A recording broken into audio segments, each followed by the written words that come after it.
The price of real estate, it is crazy high. So in this economy, how do you actually go about buying that first house? I mean, is it even possible when it feels so unaffordable? Today, I'm gonna be sharing with you the 6 steps of buying your first house in this economy and how you do it. Buying real estate right now, it is challenging compared to just a few years ago when the prices were a lot less. A lot of you might be thinking, Kris, have I lost my shot? Can I even actually get a house? And you know what? It is possible. Let's first talk about the lay of the land. Mortgage rates are definitely higher right now than they were the last decade. They're sitting around 7%, and in the next year, they're probably gonna drop to 6%. And so are we really gonna return back to the days of 3, 4, and 5%? Probably not. Like historically, that's the lowest it's ever been.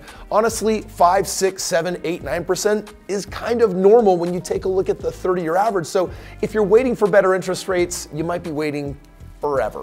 We also have a problem with inventory. It's very low right now, at a historic low, and that's gonna keep driving property values up, especially in high demand regions. And then consider this, rents are rising and inflation is continuing, and it does make home ownership way more attractive as far as the long term goes, which means the best time to focus on buying a house is not tomorrow, it's right now. And yet, with the average home price nationwide being over $420,000, we're gonna need to delve into some different strategies today of like, how do I get outside of the box and make this possible when it doesn't feel really possible right now? So let's get into the 6 steps of home ownership in this economy, and step 1 starts with your financial health. We gotta check in and just say, well, what are you doing to actually prepare for buying a house? So there's a couple things to look at. The first one is your credit score, right? Obviously you need a credit score of 620 or higher just to be able to get a conventional loan. 680 is more normal, and anything over 720, 740 is amazing. That's where you're gonna lock in the very best rates. If your credit score isn't quite 620 on conventional and you're like, Kris, I got a score of 580, do I have options? And of course, if you go to the government for an FHA loan or from the Federal Housing Administration, they're gonna require a 580 score on up. All right, the second thing you wanna look at for your financial health is your debt to income ratio. You have debts that have reoccurring monthly payments associated with them. So if you have a car payment and it's $600 a month, and if you have a credit card that has a minimum payment of $200 a month, well then that's a collective $800 a month of debt, and they want to look at that ratio to your income. And so most banks want to see you under a 40 or a 43% total debt to income ratio. That's after buying a house. And so you might want to look at whether you've got some debts that you want to pay off. Then there's the down payment. Like if you want to buy a house, if it's a home to live in, you can get by with a 3% down payment. I'll even tell you later in the video that there are some programs where you can put nothing down in some rare cases. But if you're buying an investment property, you're probably going to need to put down like a 20% down payment. And there's a wild range between $3,000 down payment and a 20% down payment. Just be aware that if you're putting less than 20% down, you're gonna have to pay a few hundred extra bucks a month for PMI. That's your private mortgage insurance. And once you have at least a 20% equity position on the home, it goes away. On top of your down payment, the bank is gonna wanna see that you have at least 6 to 12 months worth of emergency savings. And they're gonna look at that because they wanna know, all right, if you had only this amount of money in your bank and it was the down payment on this property, and you have nothing left, you have a mortgage due next month. So they wanna see 6 or 12 months of what they call reserves. Step 2, we gotta understand the difference between a primary residence and an investment property. Here's what's great about a primary residence. It's for someone that is looking for stability or pride of ownership. You typically get lower interest rates than everyone else, especially compared to investment properties. And mortgage requirements are usually more favorable because they're basically saying, hey, no one goes in to buy a house to live in that they're gonna default on. So they tend to queue you up a little bit better. And you're also eligible for first-time homebuyer programs. Even if you've bought a house before or 19 houses before, you can still qualify for a first-time mortgage. It's kind of weird they call it that, but they do. On the other hand, if you're doing an investment property, it's usually gonna be like a 20% down payment. You might find a program where it's only 15%, but it can also be 25%. 20% is kind of a designated amount that you should be planning on. Now, mortgage rates are going to be like 8% higher than a primary residence because the bank says that's a little bit more risk because you're not gonna live there. You're counting on renting it out. How do I know you're gonna do a good job finding tenants? And maybe you don't do a good job and then the house comes back to the bank. So they view it as a little bit of a higher risk, so they're gonna charge you a little bit more on the interest rate. Now, I inserted a third step here, which is a Kris Krohn special that basically says, if you're gonna buy a home to live in, you should also buy a house. Like a home is a place for you and your family, a house is an investment. I think that when you buy a home for your family, you should consider maybe 1, 2, or 3 or 5 years later, what happens if it becomes an investment property? You want it to make a great investment, because I don't believe that once you buy your first house that you should ever actually walk from it. In fact, if you would just keep the homes that you buy as you move through time and rent them out, you're gonna do significantly better financially than most people. In fact, most accidental millionaires are simply people that lived in 3 or 4 homes over 40 years and they never sold the previous home. And that meant that when they rented them out, they were building equity in now 3 or 4 different homes. Think about it, in 2024, the average equity in a home is $304,000. So if you had a total of 4 homes, that would be worth a total of $1.2 million, an accidental millionaire. Now, I do want you to understand that if you don't live in the home and you rent it out, that you have rental income which offsets the mortgage and should frankly cover all of it if you're doing this right. It should also help reduce your personal monthly expenses because you're gonna have a positive cash flow. There's also major tax benefits on mortgage interest and property related expenses that you get to write off, and you're gonna build wealth simply a lot faster by buying a home to live in that you can basically treat down the road as an investment property. Now, if you are gonna buy a home, a primary residence with just a 3% down payment, but treat it like an investment property, imagine what would happen if you had like 3 other or 4 other tenants that basically rented out rooms for you. Or imagine if it had a basement apartment that you could rent. All of those things are gonna help offset the mortgage. And this whole house hacking thing all of a sudden is what makes home ownership a possibility for you. Because on your own, maybe if you were buying it right now at $430,000, it's just too much house for you. But if you buy it knowing that you can rent private homes for $400, $500, $600 a room, and it's got 3 rooms to do that for, it's like, wow, I'm bringing in $1,500 extra dollars. I'm not covering the entire mortgage of $3,000 a month. I'm now only paying for half of that. Let's just say I've got 4 roommates and they're collectively paying $1,800 a month. And let's say my mortgage is $2,500 a month. They're covering almost my entire mortgage and I'm left paying like $700 a month, or maybe less than that, or maybe you run the math and it becomes a total break even. On my very first house that I bought, I rented the basement and it covered my entire mortgage. But there are some disadvantages of house hacking that you should be aware of. It requires flexibility. You're sharing your space and it's gonna impact your privacy, right?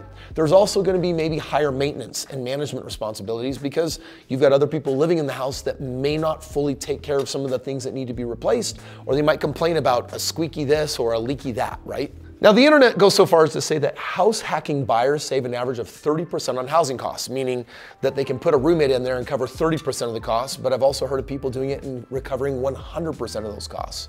You could also consider multifamily homes like a duplex, a triplex, or a fourplex, where you live in one of the units, rent the other units, and that might be another way of house hacking. Step 4, now we've got to identify the property that is going to work best. Now, if it's a primary residence, you're definitely going to want to prioritize neighborhoods with good schools and amenities and low crime rates. If it's investment property, you're looking for the up and coming areas where the rental demand is really strong and where values are appreciating.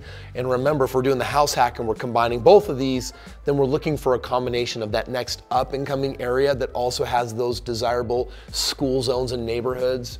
You can go to data sources like Zillow and Redfin and Realtor.com for property listings, or you can go to Rental Meter for rental estimates to figure out what a private room might rent for.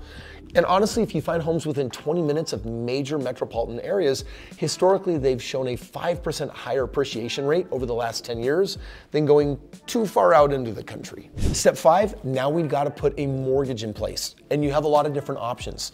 You could choose a 30-year fixed mortgage. That's the most typical, it's the most stable, and if it's a fixed rate, then you know what your payment is going to be month over month for 360 months or 30 years. There are some people that will then jump into like the 15-year fixed, where your payment is going to be like 40% higher, but the house is going to be paid off in 15 years. If you're really rate conscious and you're like, Kris, if I do a 15-year mortgage and I get a really low rate, I know that I'm going to pay through the nose on my mortgage, but I want you to know something. I hate 15-year mortgages. Like, do you really know what your financial situation will be like next year or in 5 years or 10 years? Because if you get crunched and need more money, but it's forcibly going into your 15-year mortgage, that can put you in a really tight spot. It's actually better to do a 30-year mortgage, and if you wanted to, set extra money aside and make extra payments so that you can pay off your mortgage faster. But even then, I would rather you save your money and put it into your next investment property. Don't get so consumed with getting your house paid off. And I know that's contrary to a lot of advice that you hear out there, especially from Dave Ramsey, But if you're kind of curious on 3 reasons why I would never pay off a house, you may want to click and watch this video right here. Now, you also might be using an FHA loan, which means you're putting down a much smaller amount of money, or you could even be using a VA loan if you served in the military.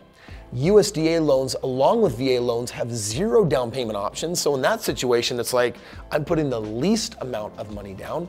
And of course, if you're doing investment loans, that's going to be that 20% like we talked about earlier. By the way, at the end of this video, hang tight because I've got a recommendation for you on a video that I shot. It's one of my most hated and beloved videos on 3 reasons why I would never pay off a mortgage. So hang tight at the end. Let me show you what that looks like. Now, the 6th and final step is the closing process.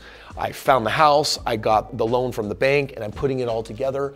And you want to make sure that you're finally prepared for this last step. For example, there's gonna be closing costs. Like literally to buy the house, there are some fees. And they usually range between 2 and 5% of the total loan amount.